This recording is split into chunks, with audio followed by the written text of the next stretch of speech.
Hey everyone, welcome to another episode of Living a Full Life. Really special guest this week, Dr. Otto Janke from New York City. He runs Empire Longevity. He's going to get into what got him into this in a second. Thanks for being on the show, Otto. Tell us a little bit about yourself.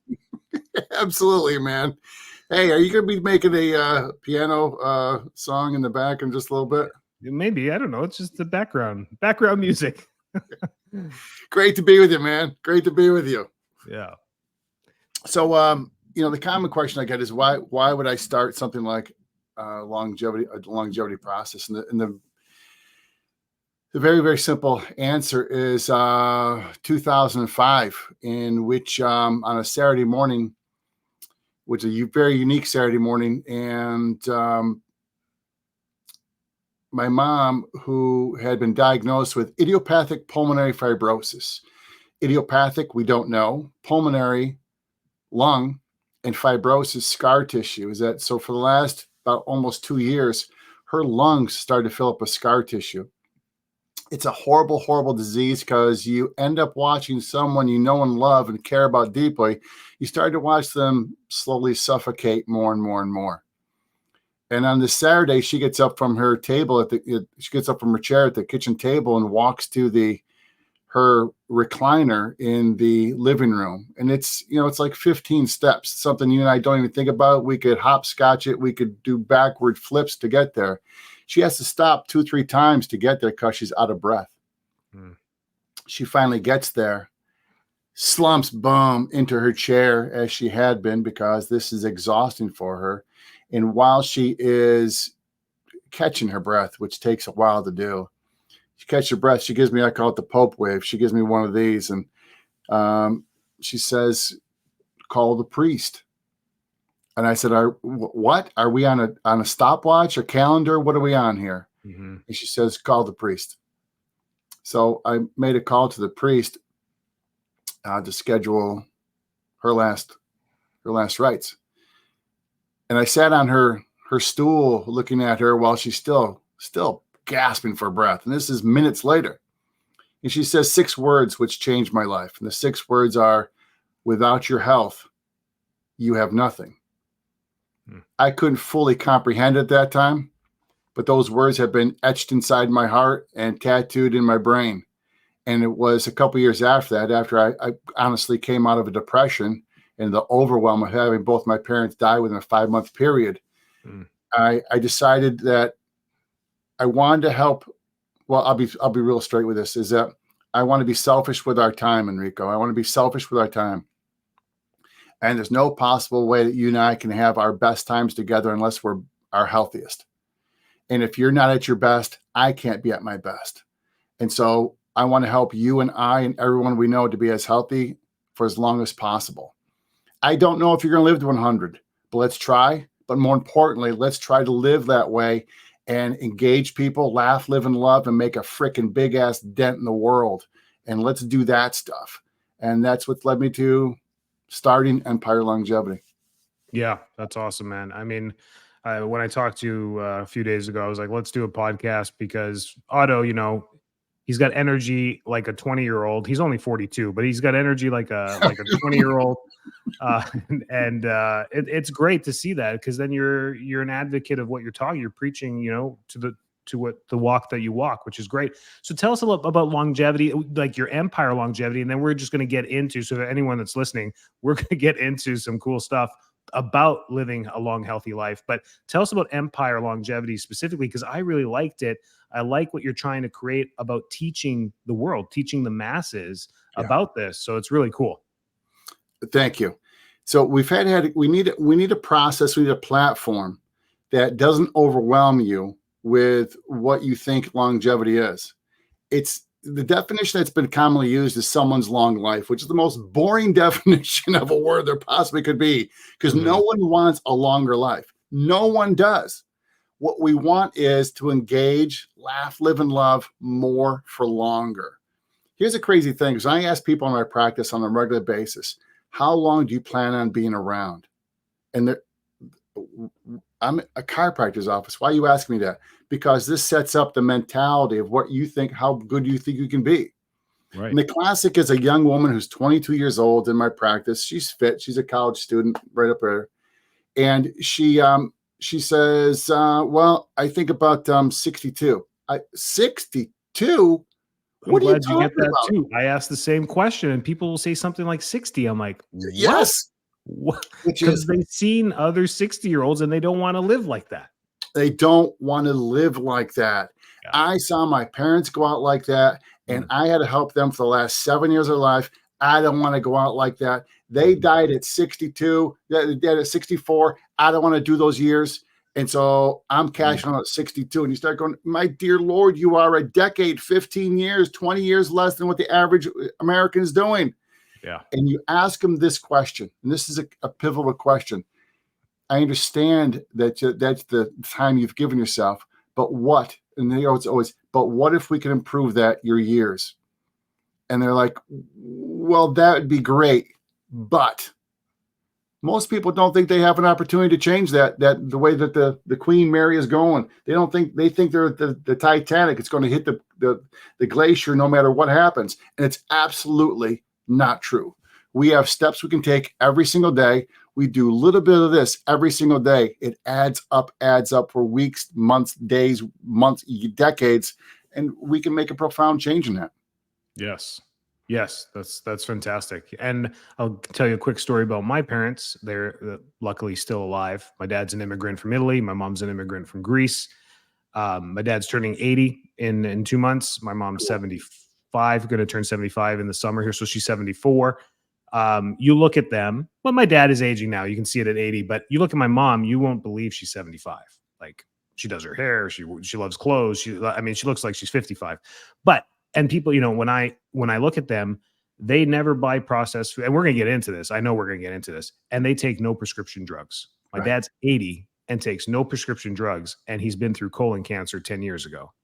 So I don't know, but longevity kind of has a formula to it that has some universal principles that hopefully we can touch on, but I'll let you carry that whole thing. So that's really cool. So Empire Longevity, to teach people in the masses, what's this program going to do, or what's it doing? So here's the simplicity of it, is that I think it's super important that you eat great, not eat a lot, eat great. I think it's super important that you exercise. It's also super important that you have mental rest and focus. I think it's super important that you have an optimized nervous system. All of those. It's not that I'm going to exercise and then that's it, or I'm going to be a vegetarian and that's it. It's we have to do all of these things. And I know it seems like it's overwhelmed, but it's not. Your ancestors, my ancestors, all did these things very, very simply. They didn't call it diet. They didn't call it nutrition. They call it the way we live. And if we just do these small things every single day, small things. I'm not asking you to run marathons. I'm not asking you to become a vegan by any means. I'm not asking you to become a CrossFitter. I'm asking you to do these small things every single day that the people around the world have done for millennia. And we're going to push how long you can be around. And one of my greatest things is more, better years. We start doing this. It's not hard. Matter of fact, it's inexpensive to do. Yes, love it. More, better years. Great. So let's get into longevity. Let's get into, let's not tear apart the U.S. Culture of, food and exercise and everything completely, because we know what a mess it is. But I think people are already stuck in that mess. So what is it that you said? A couple things there. Like, it's about doing the little things. And I think about my dad. I always joke about him. 5'3" from, the Naples area in Italy. Never been to a gym in his life. Never lifted a barbell, never gone on a treadmill. He laughs every time. He's like, I'm not going to go on that thing and fall. What do you think? I'm stupid. And I'm like, millions of people do that, Dad, right? It's like, well, they're stupid. But worked hard his whole life. I mean, grew up on a farmer, young aged, concrete work through his years. And even up to 80, he walks 3 to 5 miles every single day. And he's up in Canada. So he'll go to the mall in the winter and just walk, 7 laps around the entire big mall that they have there. But those are the little things. So even though he's never been to a gym or never done CrossFit or never done a marathon or never ran a day in his life, he's making it to 80 in very good health. because of that. Could he prevent cancer if he did some cardiovascular exercise? Could he have done other things? Those are questions that come across my head. But I Sure. like using real life examples. If you want to reach a goal, or if you want to emulate something, find the people that are there that have reached the goal and kind of learn from them, right? Yes. Same thing with my mom. My mom has been at gyms and used to be a swimmer and used to do other stuff. But even at their age now, all they do is just go for a short walk. But it's just being able to walk that, helps for sure. So that's one thing. But go ahead. But so you look at the Japanese women. Japanese women are pushing by far the envelope what it is to be around for longevity, to be active. And that's one of the key things. No one wants to be around without being active, without participating in your family, in your community, maybe in your profession. Mm-hmm. The Japanese have pushed it dramatically far. And per population, the Japanese have less gyms or spas than we do in America. But they're pushing the envelope of what it is. And they said, what's the difference? They ride bikes and they walk much more than Americans do. We have to put walking paths out for Americans to go walk. It's just part of your lifestyle. It's just part of the lifestyle. The American, we start looking now at the federal guidelines for exercise. 150 minutes. So it's 30 minutes, 5 days a week. I'll give you the weekend off. 5 days a week, 30 minutes for moderate walking. And that's it. I'm not asking you to ever lift a weight. I'm asking you to do 30 minutes a day. That's it. It's simple. If you have a dog, one of the greatest things you can do is find 2 people to go walk with. That's your group. That's your gang. And you are going to propel yourself into longevity just by doing a simple thing like that. It's a great one. Yeah. Let's get into food and you're probably talking about the blue zones, right? So the blue zones, the blue zones has some neat things about it. I think it doesn't go nearly far enough, especially in the advanced technical ages that we are in.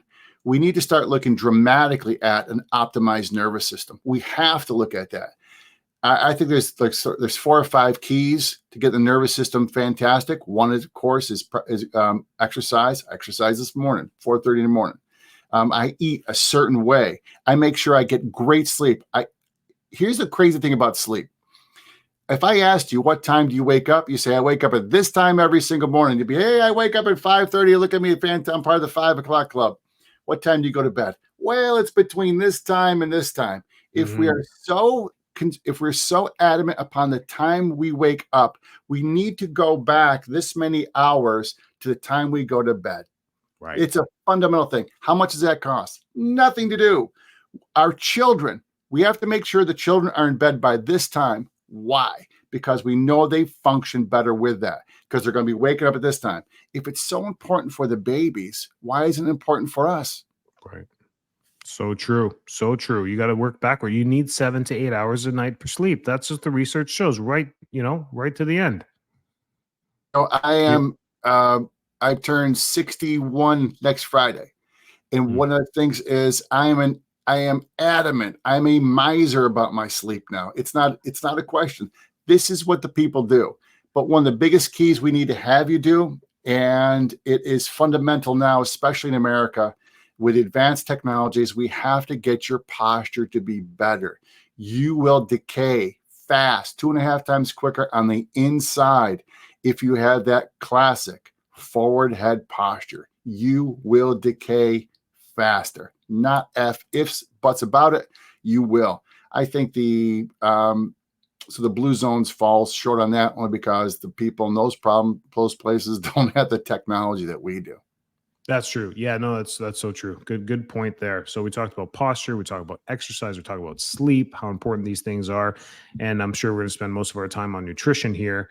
The biggest thing most people do is just all the ill advice that's out there. Skip breakfast, eat breakfast, don't do this, eat crap for breakfast, eat sugar all day. I mean, the guidelines are not guiding anybody in the right direction. And why is there so many different guidelines? Like, this just drives me nuts. I moved across one little border from Canada to the US and we got 2 different guidelines, but yet the same grocery stores and the same what's going on here.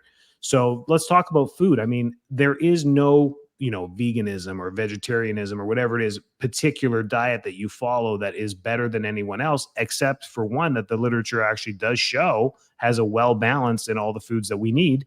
And from my research, it goes towards that Mediterranean type eating of, fats, good fats, proteins, and healthy carbs. But let's dive into that.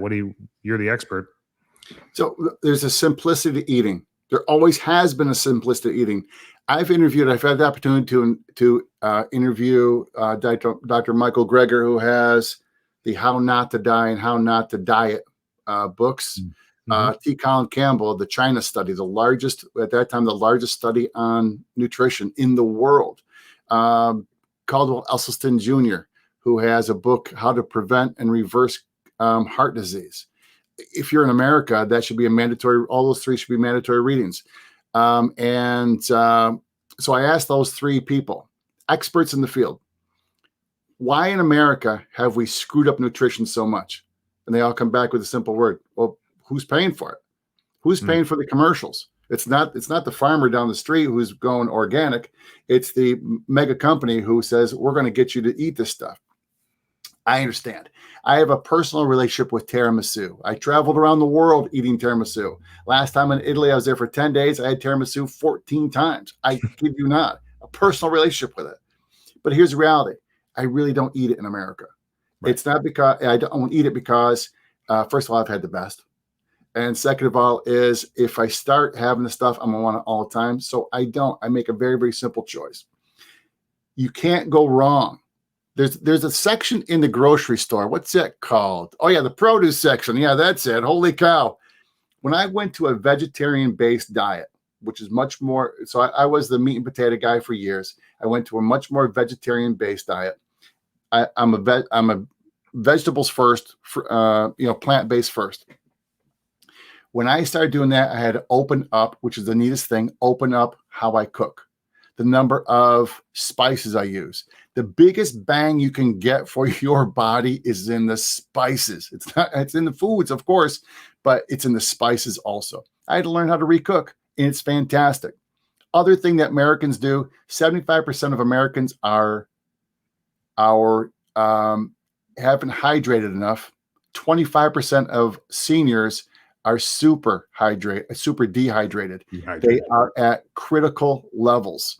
Yes. If you're a typical American who's fulfilling almost 15 medications a year, 15 medications a year, then you need to be hydrated to have those things work properly. You need to work properly. So I hydrate. I drink one of these at work every day. I drink 2 glasses of water first thing in the morning. And the biggest pushback you get from that, Enrico, is people say, well, I have to pee more. Okay. Yeah. Okay. If that's the worst of it, then we got nothing to worry about. There's a simplicity to eating.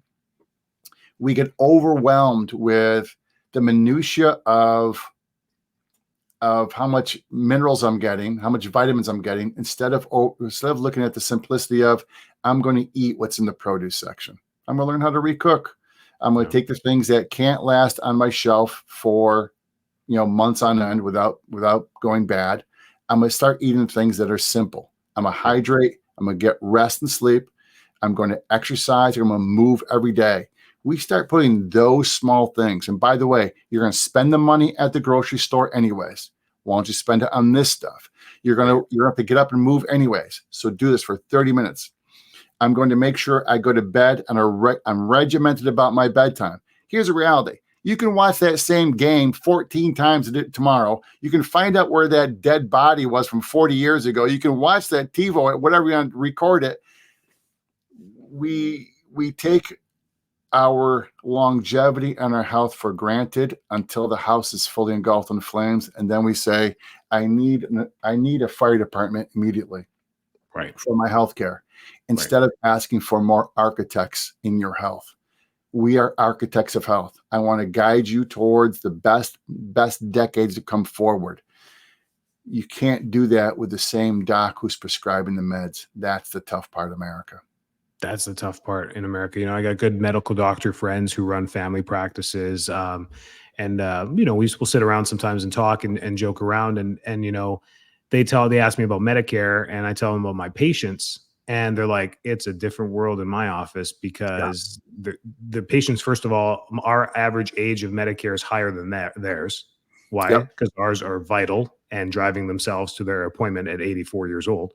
And they don't have that. They have sick people. So, and they're just always asking, but the difference between that is that the ones that are coming to the chiropractor have a completely different trajectory than the ones that are going to the medical office. It's a completely different. One's refilling prescriptions, their 15th prescription. The other one's trying to stay off the water and blood pressure. You're trying to get off of their blood pressure med, and it's all comes from a mental about that, creating architects and bringing architects into your life to make sure that your longevity, your health, your vitality stays as high as possible through as long as possible. Of course, I love what you said. It's not about how long we live. It's about the quality that we have during the years that we're here. And that's it. My parents, even with their European mentality, their biggest fear is being a burden to their family. And I'm like, is that what drives you to stay healthy? And my mom's like, I never thought about that, but I think so. I think that fear of being a burden to you or anyone else drives me to just do the right things. And my parents they're both great cooks. So that helps. That truly does help because they love to eat, and it's 90% vegetables and low quality or low quantity. They don't eat a lot. It's just maybe they'll skip breakfast, maybe not, but they're 80 now. So now they're allowed to do whatever they want. I think they've done a great job, but that's my personal role models. I'm sure you all have role models out there that you want to look to, whether they're in your family or not. And these are the people that I would watch. And the funny ones that smoked for 20 years and they're still 80, that's fine, but they're doing other things right that help them make it that far as well. There's things we can do. Yes, you can have some candy. Yes, you can have some tiramisu 14 times in 10 days. Yes, you can do this stuff and you could be fine. But yeah, those are all great tips there. So when it comes to diet, what are 3 things people need to focus on for sure? If they're going to revamp, if they're really going to make a change, they're like, you know what, 2024 is going to be different. I am going to do these 3 things with my food. And that should propel me in the right direction. What would you say those 3 things are? First of all, I would drink more water. Simple. It costs you nothing to do. Number 2 is I would stop eating past 6 o'clock at night. If I'm going to be in bed by 9, I'd stop eating past 6 o'clock. And 3 is I would plan my food out for the week on Saturday and Sunday. So if I planned my food out for the week, and I do this, I've been doing it for years, I plan what I'm going to eat for the week. This is November, and so we are now in my favorite season of the year, soup and stew season. I love soups and stews. I make probably 2 or 3 soups or stews Saturday and Sunday. Love them. And so I plan it out for the week. I already have food made for me for the week.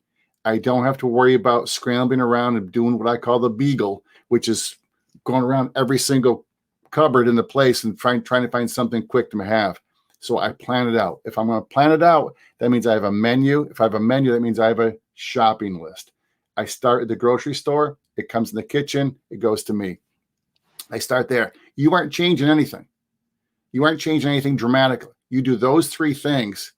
You're going to see 24 to be just a simply better year. Yeah, for sure. Thanks, Otto.